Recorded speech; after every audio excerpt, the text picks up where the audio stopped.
Pour cette démonstration, on va faire le montage d'un capteur simple. Donc, vous avez ici sur la table tout le matériel dont vous avez besoin. Encore une fois, on a besoin d'un soluté de type NaCl 500 ml. Encore une fois, important de s'assurer de l'intégrité du soluté de perfusion, c'est-à-dire couleur, date d'expiration, aucun dépôt à l'intérieur. Par la suite, vous allez avoir besoin d'une tubulure de capteur simple qu'on appelle. Vous avez besoin du fil ou du câble qui va vous permettre de vous brancher à notre moniteur physiologique. Alcool, seringue, aiguille, étiquette, ainsi que l'héparine, si vous en avez à en ajouter dans votre soluté. Et ça va vraiment être selon les hôpitaux où vous allez faire vos stages, en fonction des protocoles qu'il y a. Par la suite, on a besoin d'un sac de pression pour mettre autour de notre soluté, parce que je vous rappelle que dans une artère, les capteurs simples souvent vont aller pour une canule artérielle. Et la pression dans une artère est aux alentours de 120 sur 80 normalement pour les adultes, mais il peut être plus haut, donc il va falloir mettre notre système sous pression pour s'assurer qu'il n'y a pas de sang qui revient dans la tubulure. Et ici, c'est le support à tubulure ou à capteur pour s'assurer qu'il ne traîne pas par terre. Donc, je l'installe sur ma tige à soluté. Mon sac de pression, je peux déjà l'accrocher à ma tige.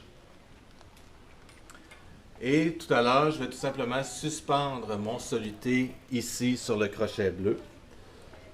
Je vais commencer par vérifier toutes les composantes de la tubulure de mon capteur simple. Donc, j'ouvre mon système. Je vais prendre ma tubulure et vous allez voir ici que nous avons deux bouchons. Là, c'est sûr qu'avec les étiquettes, on les voit moins bien. Je vais essayer de vous les faire descendre dans le bas pour que vous puissiez les voir. Et voilà. Donc, vous voyez ces deux bouchons qui sont non perméables à l'air, c'est-à-dire qu'ils sont bouchés complètement. Les bouchons qui sont présentement sur notre tubulure sont perméables à l'air, c'est-à-dire qu'il y a un trou qui permet à l'air de s'évacuer. Ça va nous être très utile quand on va faire le vide de la tubulure, le vide d'air de la tubulure, mais une fois qu'on va avoir fait le vide d'air, ça va être important de remplacer par les bouchons stériles non perméables. Donc, on retire le papier pour vérifier les différentes composantes de notre tubulure. Et encore une fois, vous pouvez voir qu'on a une chambre compte-gouttes protégée par son capuchon, un presse-tube régulateur de débit et on retrouve ici notre capteur de pression. C'est à ce niveau-ci que le signal va se transformer en signal électrique qui va être envoyé au moniteur physiologique en branchant notre câble. Donc, on s'assure que toutes les sections sont bien vissées solidement pour éviter tout débranchement inopiné pendant votre vérification de tubulure, votre remplissage de tubulure. Vous fermez encore une fois le robinet presse-tube et on peut venir préparer notre soluté. Je vais vous faire une démonstration où j'insère de l'héparine dans mon sac, mais à l'examen, vous n'êtes pas obligé de mettre de l'héparine. C'est juste pour vous indiquer à quoi ça va ressembler si vous êtes en stage et qu'on vous demande de rajouter de l'héparine.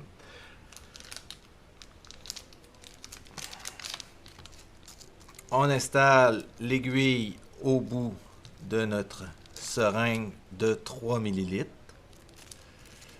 On va désinfecter notre vial vu qu'il a déjà été ouvert. On s'assure de la date d'expiration, bien sûr.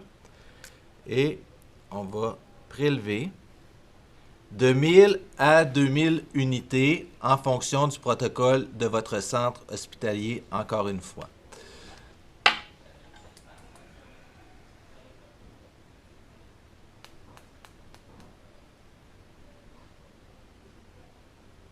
Donc, moi, je prends 2000. J'ai été habitué de travailler avec un 2000 unités d'héparine. Le port qui est ici pourrait permettre d'injecter des médicaments. Mais si vous l'injectez ici, une fois que vous allez mettre le sac sous pression, ben, ça va créer une fuite de liquide. C'est la raison pourquoi on va aller l'injecter là où on va installer la tubulure pour justement éviter les risques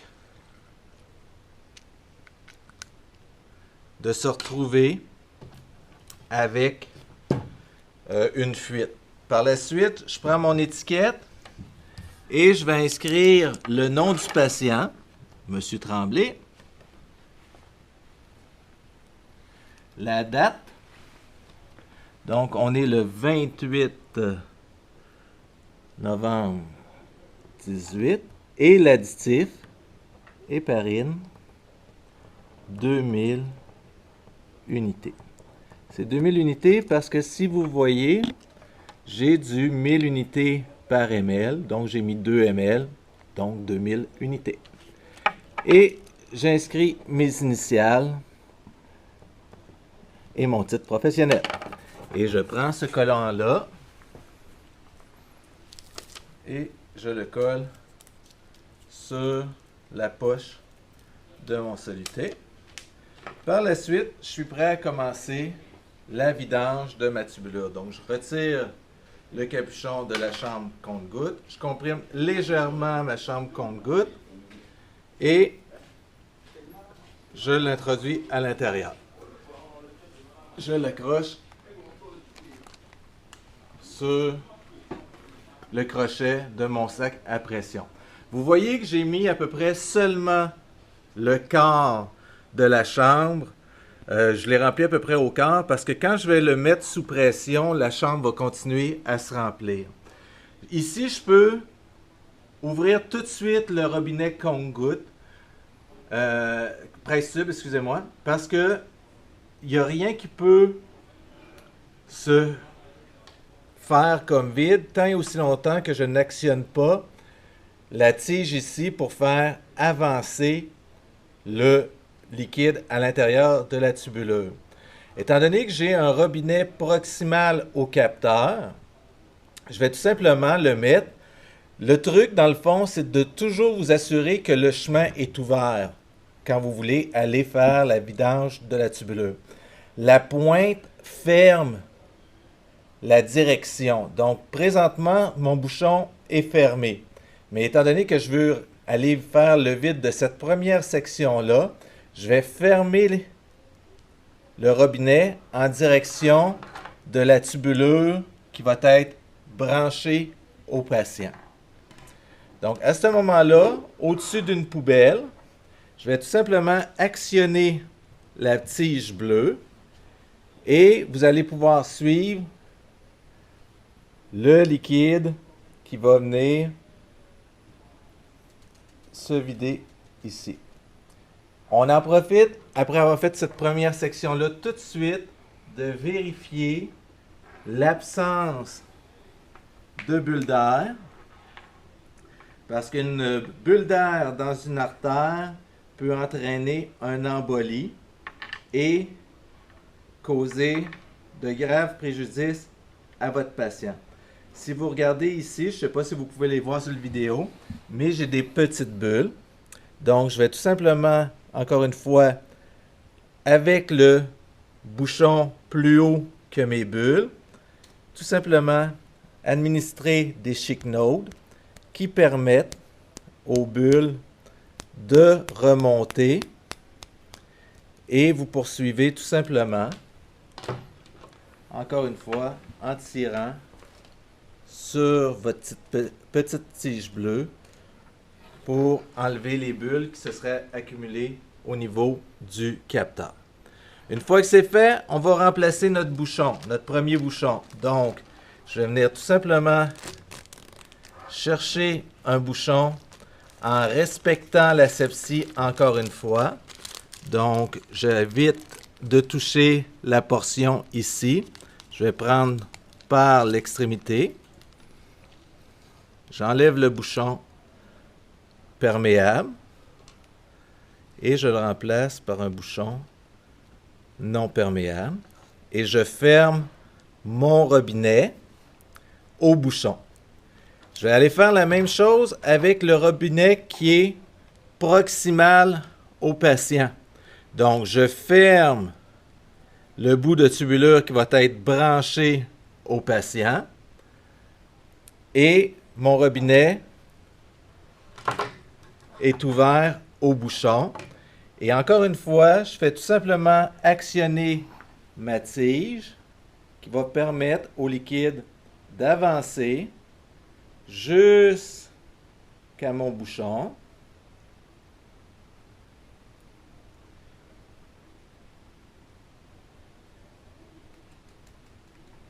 Une fois que les gouttes ont commencé à couler dans la poubelle, on vérifie la portion, l'absence de bulles dans la deuxième section. Donc, on prend la peine de regarder en l'approchant de nous s'il y a présence de bulles d'air. Aucune bulle d'air. Je peux remplacer encore une fois le bouchon perméable par le bouchon non perméable. Et il me reste une dernière section à faire. Donc, je ferme le robinet au bouchon.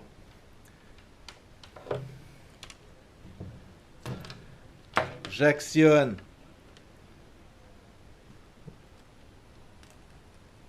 et j'ai fait la dernière section. Par la suite, je vais installer mon capteur sur le porte-capteur. Il y en a qui l'installent tout de suite au début pour pouvoir faire le vide. C'est comme vous voulez, j'ai aucun problème avec ça.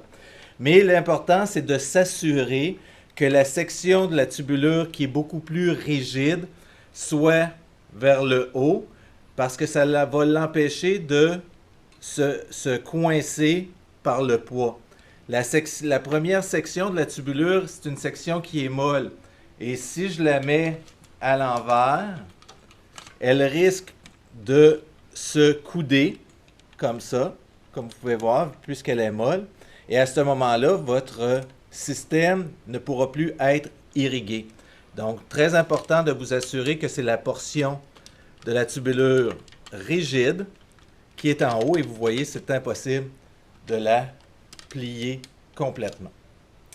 Il nous reste à faire de mettre le système sous pression. Donc, vous avez seulement à fermer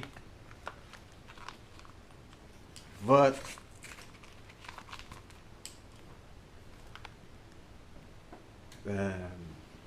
sac de pression.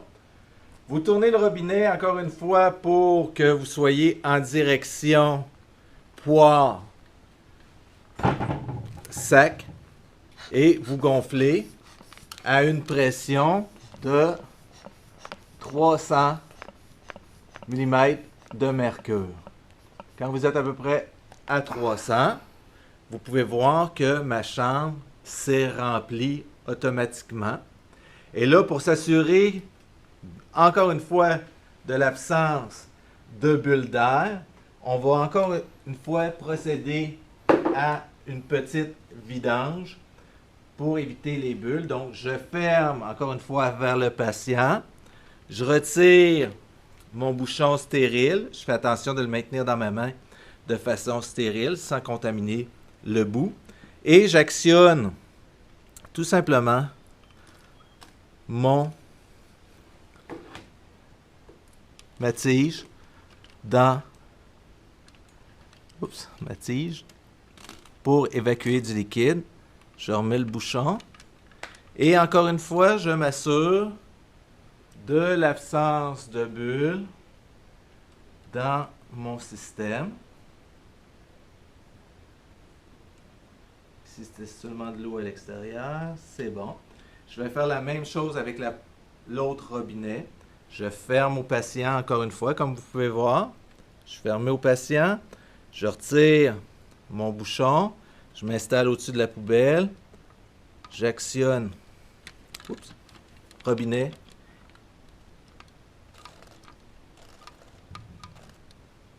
Et je remets mon robinet. Je m'assure de l'absence de bulles d'air encore une fois. C'est bon. Et il me reste la dernière section, donc je referme le robinet au bouchon et j'actionne tout simplement mon système. Je n'ai pas de bulle d'air. Je suis prêt à procéder au zéro. Donc, vous pouvez voir ici qu'il y a deux sections rouges où on peut brancher un câble sur notre moniteur. Donc, je vais aller dans le premier. Je l'introduis en poussant bien. Et automatiquement, vous devriez voir apparaître, une fois que je vais avoir branché l'autre extrémité ici à mon capteur simple que je viens de monter. Assurez-vous de le mettre dans le bon sens. On va voir apparaître ici une ligne.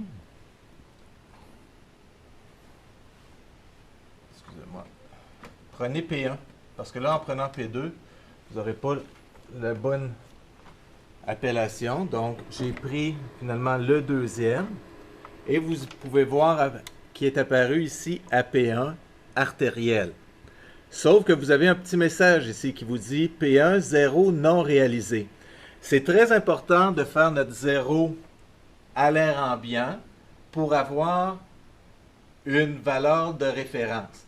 Présentement, on prend la pression atmosphérique qui va être notre 0 parce qu'elle sera différente de la pression à l'intérieur de l'artère de votre patient.